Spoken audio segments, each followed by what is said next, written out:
ஆணின் தவிப்பு அடங்கிவிடும், பெண்ணின் தவிப்பு தொடர்ந்து விடும். உள்ளம் என்பது உள்ள வரைக்கும், இன்ப துன்பம் எல்லாமே இருவருக்கும்.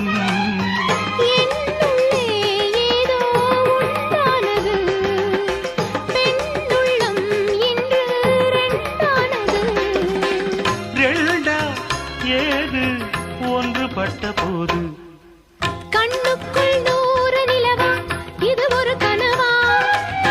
கைக்குட்டை காதல் கடிதம் எழுதிய உறவா? நாணம் விடவில்லை, தொடவில்லை, ஏனோ விட இன்னும் வரவில்லை. ஐயர் வந்து சொல்லும் தேதியில் தான் வார்த்தை வருமா? ஐயர் வந்து சொல்லும் தேதியில் தான் வார்த்தை வருமா?